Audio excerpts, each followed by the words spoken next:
Olá, amigos do canal Nossa História em Imagens, tudo bem com vocês?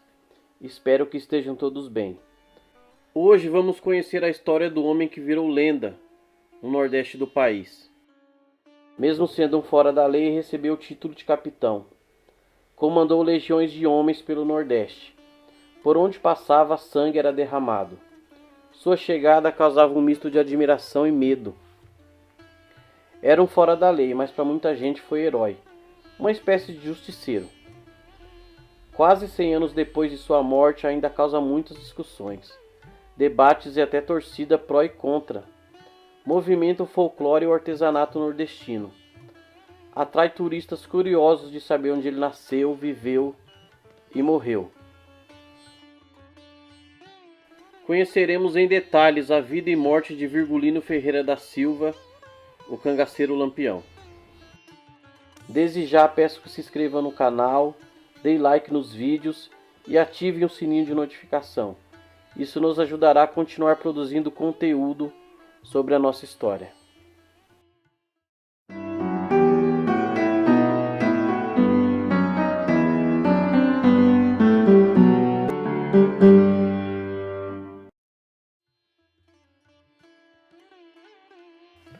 Para entendermos melhor quem foi o cangaceiro Lampião, é interessante sabermos o que foi o cangaço, movimento do qual ele fez parte. Por volta dos anos 1800, uma época onde a presença do Estado nos sertões era praticamente zero. O povo estava completamente desamparado. O coronelismo imperava no país. Os grandes coronéis tinham poder de político e autoridade de polícia. Eram donos de praticamente tudo que os olhos alcançavam ver. E também donos do povo sertanejo que vivia naquela terra. Suas ordens eram lei, quem nem cumprisse sofria nas mãos de seus jagunços, que plantavam terror em cima dos pobres coitados. A polícia da época também tinha um contingente pequeno. Quase sempre só cumpriam ordens dos coronéis, mal sabiam ler e escrever. A única exigência era ser destemido e conhecer bem a região. A violência era extrema. Para conseguir informações, muitas vezes torturavam, incendiavam e até estupros foram relatados.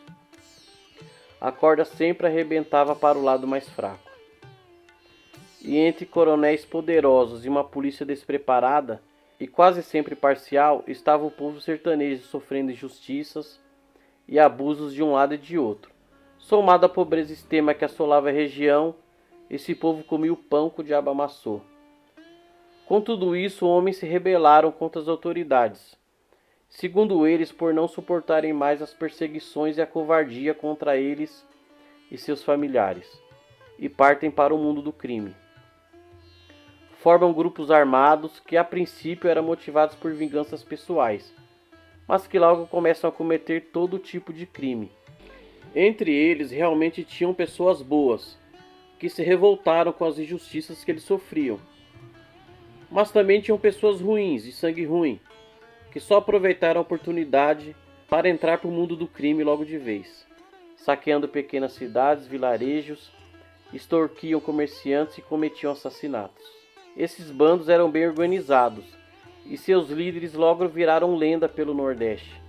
Nomes como Jesuíno Brilhante, Antônio Silvino e Senhor Pereira eram vistos como heróis em determinadas regiões, pois representavam antagonismo a um governo ausente e uma polícia opressora. De uma forma bem resumida, o cangaço foi classificado como um fenômeno social, um movimento de banditismo que, segundo eles, tinha o intuito de enfrentar a ordem estabelecida, as perseguições e injustiças sofridas pelos mais pobres. Mas onde entra Lampião nessa história? É o que vamos saber agora.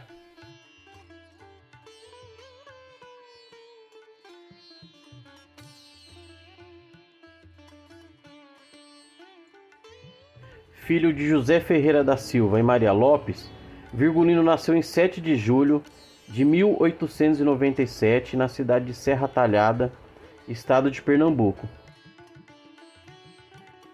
Virgulino nasceu na casa da avó materna, Dona Jacosa. e morou com ela até seus 17 anos de idade. E foi batizado na pequena capela da Vila São Francisco, nas proximidades do centro de Serra Talhada. Ele teve 8 irmãos: Maria, Angélica, Amália, Ezequiel, Antônio, João e Levino, um irmão adotivo chamado Antônio Rosa, e a irmã mais velha, a Virtuosa, da qual não temos registros fotográficos. Virgulino foi semi-alfabetizado, algo raro para um jovem do sertão nordestino naquela época. Mesmo com certa dificuldade, adorava ler e escrever cartas. A família não era rica. Tinha algumas posses, o que lhes permitia ter uma vida relativamente tranquila. Ainda morando com a avó, ele ajudava o pai na lida com os animais que a família tinha, e com um pouco de terra. Também trabalhava como almocreve, uma espécie de vendedor ambulante. Saía com o pai para várias cidades vendendo todo tipo de coisa. Isso salvaria sua pele mais à frente, pois essas andanças com o pai deu a Virgulino grande conhecimento na caatinga. Conhecia todas as trilhas, caminhos, esconderijos, atalhos que poucas pessoas conheciam. Em meados de 1917, já homem feito, Virgulino volta a viver na casa dos pais no município de Floresta, também Serra Talhada. É nesse período que Virgulino e seus irmãos passam a ter desavenças com pessoas da região.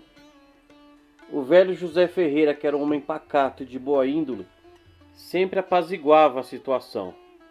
Mas Virgulino e seus irmãos tinham sangue ruim e não levavam desaforo para casa.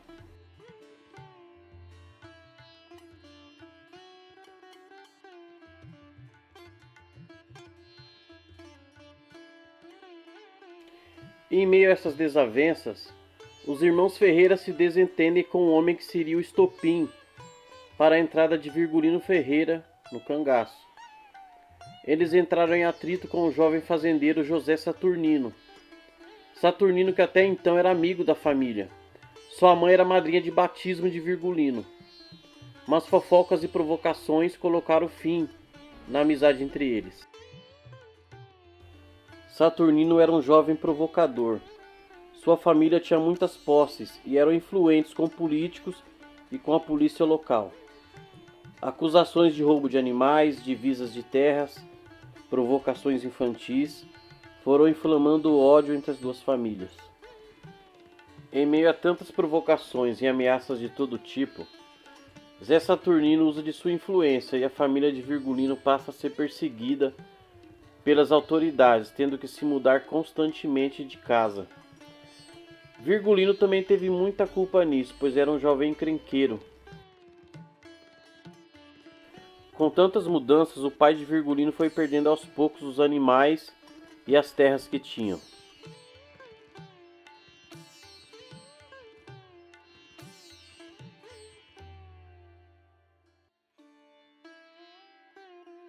A ira domina Virgulino, que ao ver o pai perder tudo e a mãe adoecendo aos poucos, passa para o mundo do crime ao lado do seu irmão mais velho, Antônio Ferreira.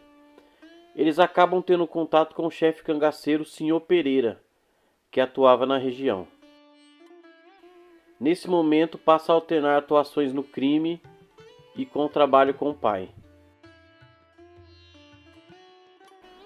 O ano de 1920 seria terrível para os irmãos Ferreira. Com tantas desavenças, perseguições constantes e mudanças de casa quase que rotineiras, a mãe de Lampião, Dona Maria Lopes, que já não tinha boa saúde, não resiste e morre em 21 de maio de 1920. Virgulino mal pôde participar do velório da mãe, pois a casa estava vigiada. Ele saiu rapidamente de seu esconderijo altas horas da noite para se despedir do corpo da mãe e sumiu novamente na escuridão. O ódio entre as duas famílias aumentaria ainda mais, pois Virgulino culpava Saturnino pelos desgostos da mãe. Com os Ferreiras ainda de luto, outra tragédia atinge a família. Um mês depois da morte de Dona Maria Lopes, o pai de Virgulino, o Sr. José Ferreira, foi morto dentro da propriedade da família pelo tenente José Lucena, no dia 28 de julho de 1920. Lucena, que era bem próximo de Zé Saturnino. Se Saturnino teve um dedo nesse assassinato, não sabemos. Lucena alegou ter ido lá à procura de Virgulino e seus irmãos. Agora sem o pai e sem a mãe, Virgulino descamba de vez para o mundo do crime, e com ele seguiram mais 3 irmãos. Aqui vemos uma foto de 1921, ano em que Lampião entra definitivamente para o cangaço. Na foto com ele estão 2 irmãos, Antônio Ferreira e Antônio Rosa. Virgulino tinha se transformado definitivamente num cangaceiro. Já no cangaço, Lampião jurou se vingar de Zé Saturnino e José Lucena. Mas a vingança nunca aconteceu. José Lucena se arrependeu profundamente da covardia que cometera com o pai de Lampião e foi embora da região. Em relação a Zé Saturnino, Lampião chegou a encontrá-lo e quando já se preparava para matá-lo, a sua madrinha e mãe de Saturnino implorou para que Virgulino poupasse a vida do rapaz. Em consideração à velha, ele poupou Saturnino, mas deixou avisado que se ele não sumisse no mundo, não escaparia da próxima vez. Eles não se encontraram mais e Saturnino morreu já idoso, muitos anos depois. E essa parte da história de Virgulino foi encerrada.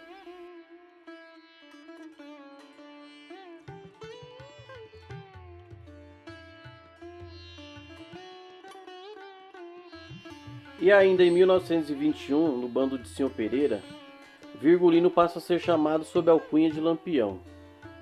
Muitas são as versões de como teria surgido o apelido. Uma delas é que num ataque à antiga cidade de Queixada, atual Mirandiba, estado de Pernambuco, Lampião atirava tão rápido que o bico do seu fuzil parecia um lampião aceso. Outra versão é que em plena noite da Caatinga, um cangaceiro teria derrubado seu cigarro de palha ao chão. Lampião, por farra, atirou várias vezes seguidas tão rápido que se formou um clarão e o cangaceiro conseguiu encontrar o cigarro de palha. Essa versão é pouco crível, pois Lampião era muito centrado e jamais desperdiçaria munição à toa, e muito menos chamaria atenção com os disparos, já que eles na maioria das vezes tentavam passar despercebidos. Ainda em 1921, já cansado, Sr. Pereira abandona o cangaço. Apesar de conhecê-lo há pouco tempo, Sr. Pereira vê em Lampião muita valentia, destemido, hábil atirador, estrategista e um grande conhecedor das caatingas, e resolve passar para Lampião a liderança do bando. Nenhum homem questionou a decisão. Lampião passa a liderar vários ataques em pequenas cidades, vilarejos, saqueava pequenos comércios, chantageava e ameaçava fazendeiros, invadia até mesmo quartéis da polícia de pequenas cidades, humilhando e assassinando os soldados que ali estavam. O nome Lampião passa a ser conhecido com extremo medo entre o povo sertanejo. Mesmo sem conhecê-lo pessoalmente e ninguém saber como Lampião realmente era, o nome já circulava pelas cidades, deixando o povo em polvorosa, e até as forças policiais tinham receio da figura. Em 1922, Lampião executa um ataque que fez o seu nome conhecido não só no Nordeste, mas em todo o país. Passou a ser alvo número 1 de todas as forças policiais do Nordeste, e até o presidente da República já estava atento ao caso. Lampião e seu bando chegam à cidade de Água Branca, Alagoas, e invadem o casarão da baronesa de Água Branca. Eles levam todas as joias e o dinheiro encontrado na casa. Reza a lenda que Lampião ainda obrigou a baronesa a dar uma volta de mãos dadas com ele pela praça principal da cidade. As joias roubadas da baronesa de Água Branca podem ser vistas no pescoço de Maria Bonita anos mais tarde.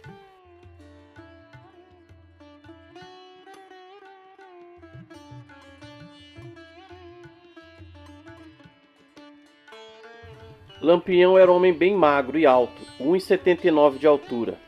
Cabelos crespos, era moreno escuro quase pardo. Quem o conheceu dizia que ele mancava levemente do pé direito. A característica física mais marcante de Lampião, sem dúvidas, era a deficiência no olho direito. Ainda jovem, sofria de glaucoma, o que lhe fazia enxergar muito pouco desse olho. E a situação se agravaria ainda mais anos depois. Em agosto de 1925, em um dos vários confrontos que teve com as forças policiais, em Meia Caatinga, um espinho atinge justamente seu olho que já tinha deficiência. O espinho chegou a ser retirado por um médico, mas a visão, que já era ruim, foi totalmente perdida. Lampião levou toda a situação com bom humor, relataram cangaceiros que presenciaram o fato. Segundo eles, Lampião dizia que o olho não faria falta, pois ele só usava um para poder atirar. Mas mesmo assim, ele usava óculos para disfarçar o problema no olho. Lampião era extremamente racista. Não gostava de pessoas de pele negra. Mesmo sendo moreno escuro, quando se encontrava com uma pessoa negra, nunca deixava de fazer uma piadinha de cunho racista. Com o passar dos tempos e a entrada de homens negros no bando, ele passou a suportá-los, mas não morria de amores por eles.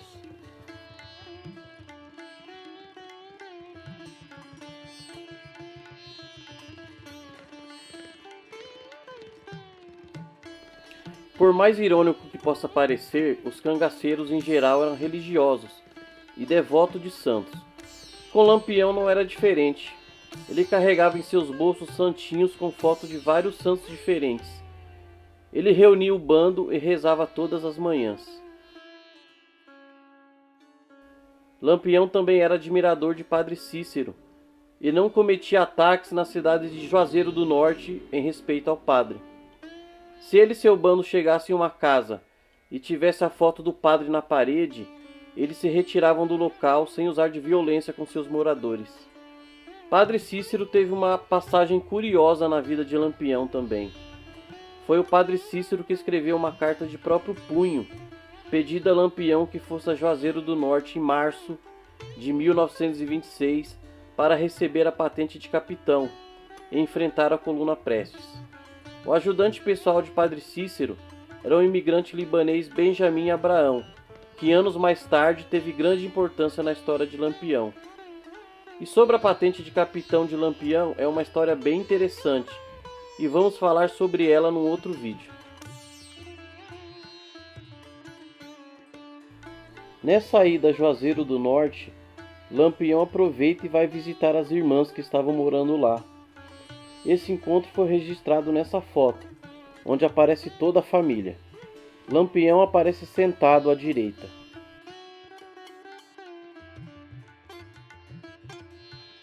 Os anos foram se passando e Lampião ganhou cada vez mais força no Nordeste.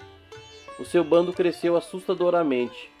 Homens de sua confiança passam a liderar subgrupos.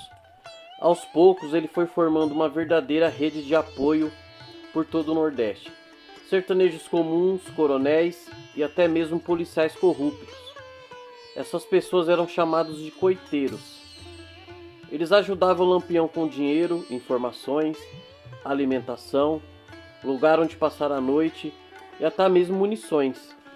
Faziam isso por medo ou em troca de proteção. Mas a verdade é que boa parte da longevidade que Lampião teve no cangaço se deve ao apoio dessas pessoas. Lampião era considerado quase imbatível em Meia Caatinga. Conhecia cada trilha, cada esconderijo, era hábil estrategista. Seu conhecimento em táticas de batalha deixava incrédulos policiais da mais alta patente. Ele brincava com policiais que ousavam persegui-lo, plantava pistas falsas que deixavam as forças policiais perdidas. Lampião passou por 7 estados do Nordeste: Rio Grande do Norte, Bahia, Sergipe, Alagoas, Pernambuco, Paraíba e Ceará. Em todos eles ficou um rastro de sangue e morte. Com o passar do tempo, até as vestimentas de Lampião passou a mudar. Ficou mais enfeitada, estilosa, cheia de adereços que o próprio Lampião desenhava e costurava. Era um exímio costureiro, dominava bem uma máquina de costura Singer, que um dos seus coiteiros levava para o bando reparar as roupas rasgadas e até fazer roupas novas. Aqui vemos uma foto de 1936, onde Lampião aparece costurando em uma máquina Singer. A essa altura, Lampião já estava no cangaço há quase 10 anos. Mas esse período não foram só êxito em suas ações criminosas. 2 de seus irmãos foram mortos, Levino Ferreira, em 1925, e Antônio Ferreira, em 1927, deixando o Lampião extremamente abalado e até mesmo desanimado com a vida que vinha levando.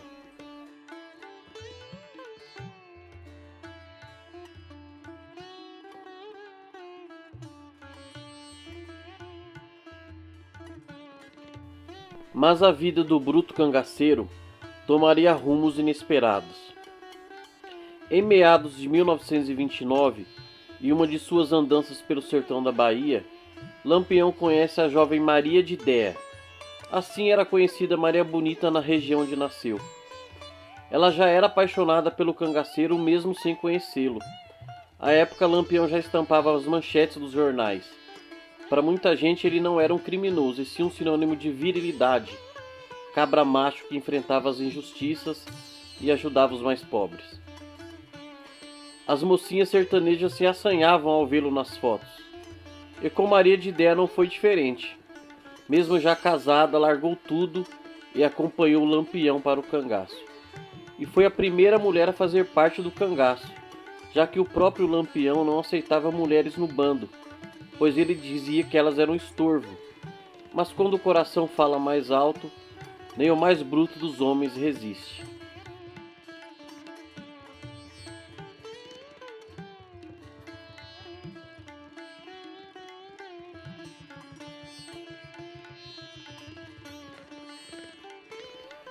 Apesar dos ânimos renovados na companhia de Maria, Lampião sofre mais um golpe 2 anos depois. Em 1931, perde mais um irmão morto pelas volantes. Ezequiel, vulgo Ponto Fino, foi metralhado pelos policiais, caindo morto instantaneamente. Além da perda dos 3 irmãos, outros homens de sua confiança também tombaram. E agora, com mulheres no bando que dificultavam a movimentação e a fuga das forças volantes, Lampião passava a ficar mais recluso. Já não faz tantos enfrentamentos de peito aberto contra as forças policiais.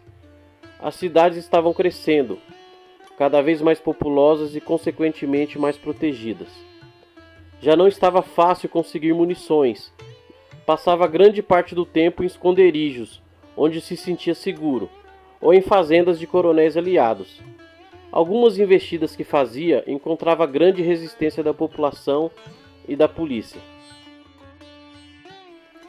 Os anos vão se passando e algo curioso novamente acontece na vida de Lampião. Lembram de Benjamin Abraão, o ajudante de Padre Cícero? Com a morte do padre, o libanês fica sem seu ganha-pão. Muito ganancioso, astuto e de muita coragem, Benjamin tira, sabe-se lá de onde, a ideia de conseguir uma câmera filmadora e uma câmera fotográfica. Ele tinha em mente encontrar Lampião e registrar toda a movimentação do cangaceiro, e ganhar muito dinheiro com isso. E assim o fez. Benjamin se encontra com Lampião em meias caatingas, fazendo um trabalho jornalístico de uma grandeza e importância poucas vezes vista. Ele fez um vídeo de 60 minutos de Lampião e seu bando, e tirou dezenas de fotografias que hoje são a principal base de estudo para o cangaço. Benjamin volta para a cidade e divulga todo o material que conseguiu. Isso foi uma afronta imperdoável para as autoridades. Como podia um simples civil encontrar Lampião e fazer um filme sobre sua vida e a polícia não conseguia capturá-lo? A rotina de Lampião agora estampava todos os jornais do país. O próprio presidente da República, Getúlio Vargas, não se conformava com a situação e exige que Lampião seja pego e o cangaço extinto. Lampião agora era o alvo número 1 da polícia nordestina. Era questão de honra capturá-lo. As autoridades colocam altas recompensas para quem capturar Lampião vivo ou morto. A recompensa por sua cabeça chega a incríveis 50 contos de réis, que em números atualizados seria o equivalente a 6 milhões de reais.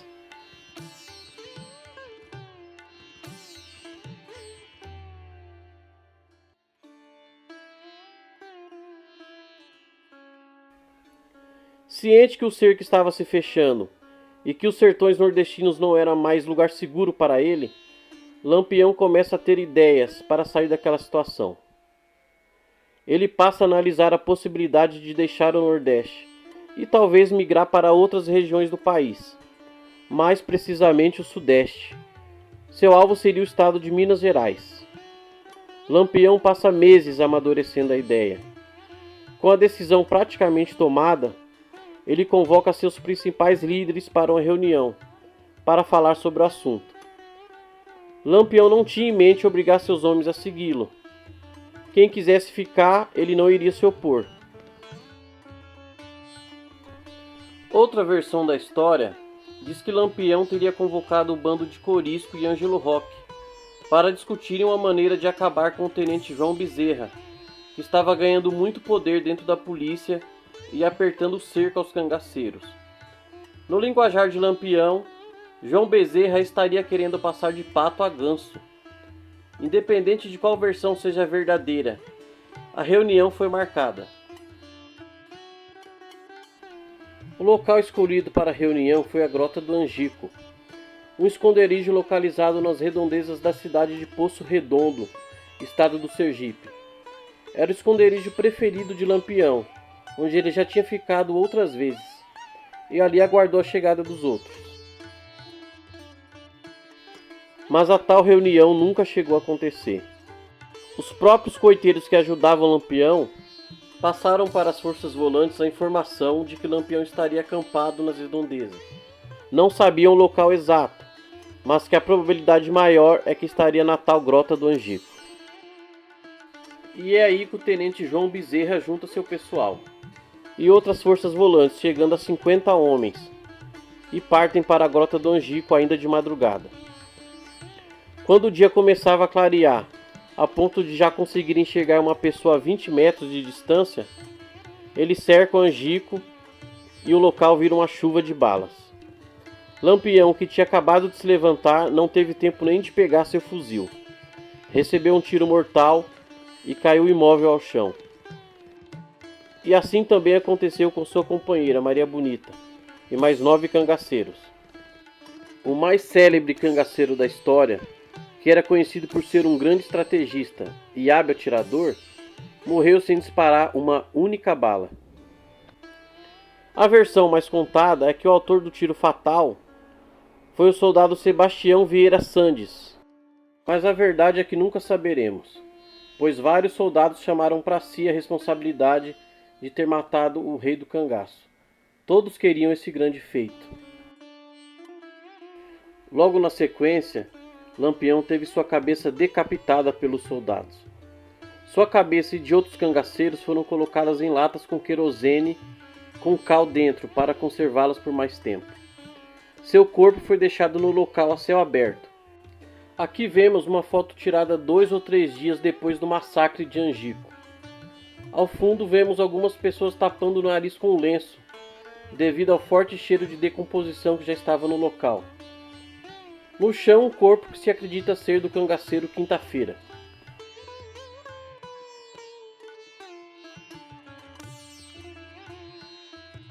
E a cabeça saiu em desfile por várias cidades. Um verdadeiro troféu macabro que os policiais mostravam orgulhosos. Aqui vemos uma foto dos soldados exibindo a cabeça de Lampião em cima de um caminhão, desfilando pela cidade.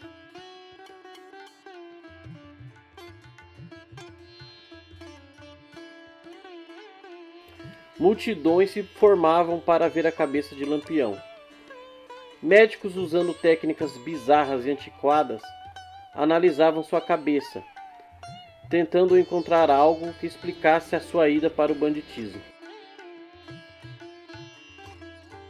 A cabeça de Lampião peregrinou por 31 anos por faculdades de medicina, odontologia e museus, sendo enterrado apenas em 1969, tendo enfim seu descanso final. Algumas lendas se criaram, dizendo que Lampião não morreu nesse dia e que teria conseguido fugir em meio ao tiroteio e partido para Minas Gerais, onde morreu já idoso. Outra diz que Lampião havia juntado uma grande fortuna, cerca de 1 bilhão de contos de réis, e negociado sua fuga com o governo Getúlio Vargas para o sul do país. Mas são só teorias da conspiração para vender livros, a verdade é essa. E assim findou-se Virgulino Ferreira da Silva, o cangaceiro Lampião.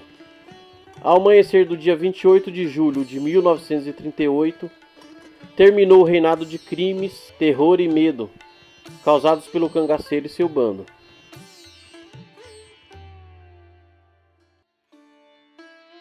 E sempre lembrando que o nosso trabalho é amador.